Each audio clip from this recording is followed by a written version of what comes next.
Саламатсыздар ма, құрметті әріптестер.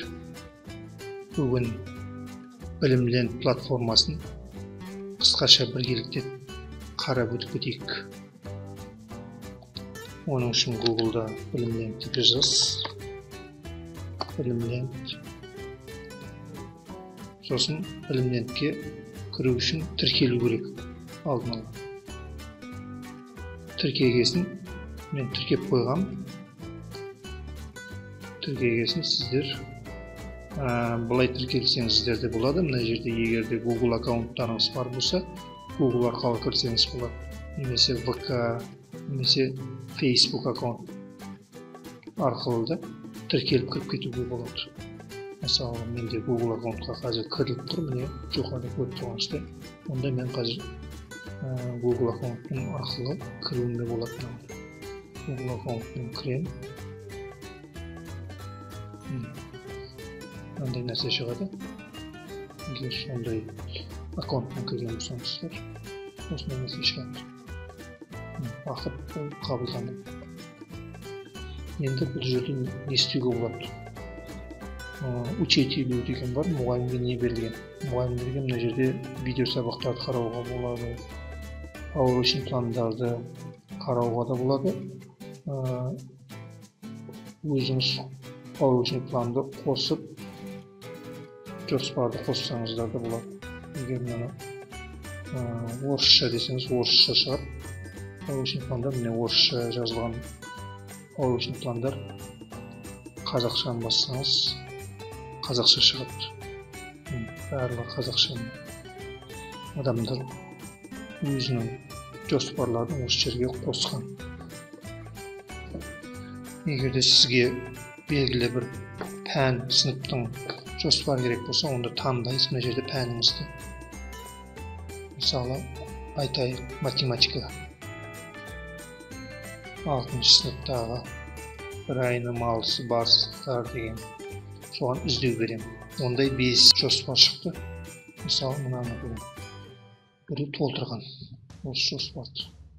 Осы керек болса сізге жүктеп ала аласыз. Мына жерде Word түрінде жүктесе де болады, немесе PDF түрінде. Word түрінде жүктесеңіздер, өзгеріс жасауға мүмкіндік береді. Шрифті басқаша болып кеткен болса, онда бұлай белгілейсіз де, шрифтін өзіңізге ыңғайлы шрифт таңдайсыз. Times New Roman 14 мысалы. Міне, осыған дайын тұрған жоспарларды осылай алса болады.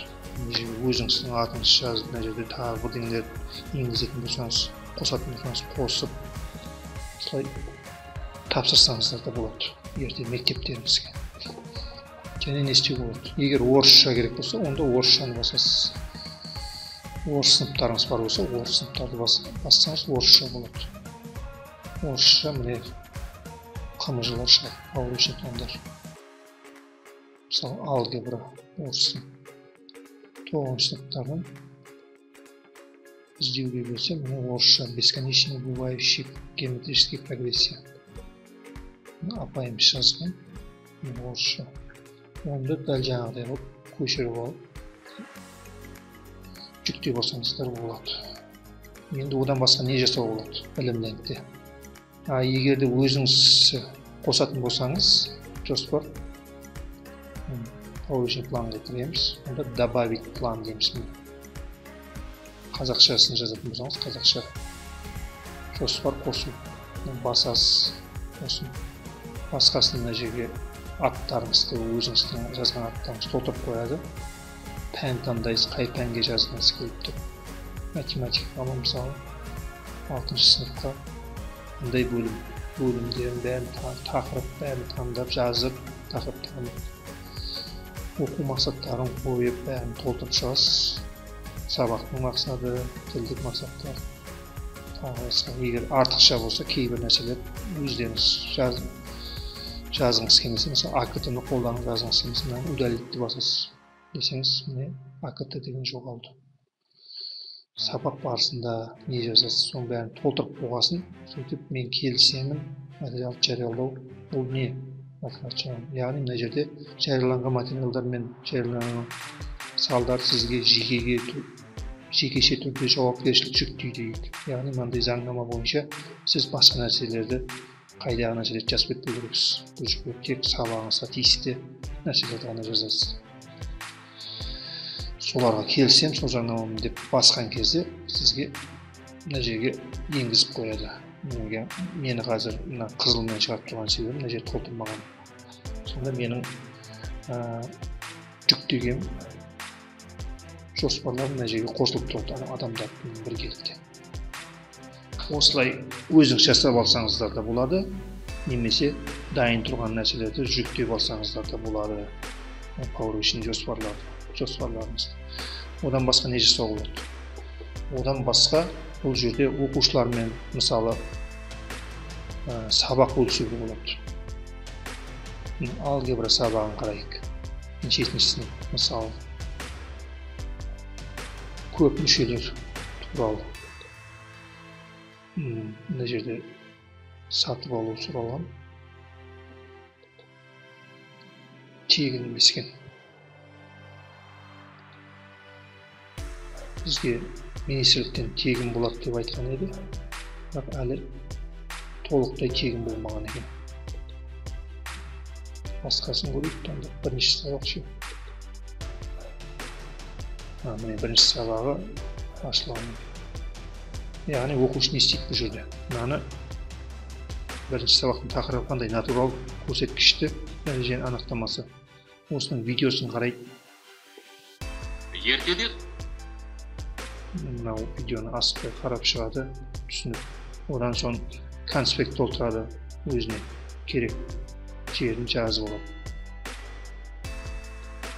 Мына тапсырмаларды, жаттығуларды істейді, тексеріп көреді екен жасағасын. Сосын ең соңында осы сабақ аяқталған кезде тест бар. 6 сұрақты тест жасайды. Яғни бүгінгі мына оқып шыққан тақырыпты қаншалық меңгерген оқушы өзін осы тест арқылы тексеріп көреді. Тест жасап тексеріп көреді. Яғни жасайды, ең соңында нәтижесі шығады. Жасау барысында да тексеріп отырса да болады. Дұрыс жасадым ба, қате жасадым ба? Дұрыс екен.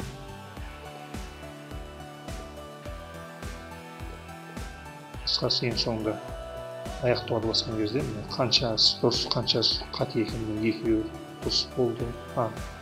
Жоқ, мына жерде мына екеуі дұрыс болды. Тестте қалған қанша нәрселерді қарап шықты, соның бәрін мына жерде пайызымен көрсетіп тұр. 50%-ын қарап шықты оқушы. Тесттен 34% дұрыс шықты. 6 сұрақтан 30, мына екеуі дұрыс шықты, үшіншісінің 4-сі. Осылай қарайды. Қайтадан істеу керек болса, қайтадан басынан бастайды. Енді мұғалім осыны оқушымен бөлісетін болса, не істейді? Мына жерден белгілейді. Сілтемені көшіреді. Сөйтіп, бүгінгі сабаққа мысалы қашықтықтан оқытатын болсам, оқушыларымды осы WhatsApp-қа тастаймын. Мына жерден сілтемені аламын да, группаға тастаймын. Тобыма тастаймын. Сөйтіп, оқушылардың бәрінде осындай сілтемені басқан кезде осылай ашылады. Егер тіркелген болса. Әрине тіркеледі, енді басқа оқушы.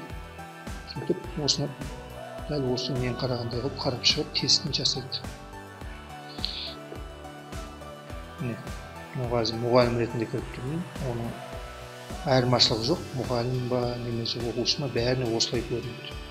Шығып, бір оқушының атымен кіріп көрейін. Айман деген оқушының атымен кірдім. Оларға да дәл осылай ашылады. Оқушыға да дәл осындай. Мұғалімге басқа нәрселерді де қарай алады. Айырмашылығы жоқ, яғни айтайын деген. Оқушы мен мұғалімнің бұл жерде айырмашылығы болмайды. Яғни 8-ші сынып жасайтын болса, оқушы 8-ші сыныптың нәрселерін жасайды. Видеосын көреді. қандай сандардан бөлшек? Ең соңында тестін жасайды. тестін жасайды. Тексеріп қойды.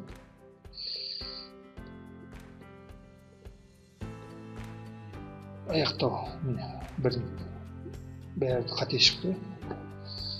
Енді бұл жерде мұғалім мен оқушының арасындағы байланыс жоқ білімділіктің. Осы кемшілігі болып есептеледі.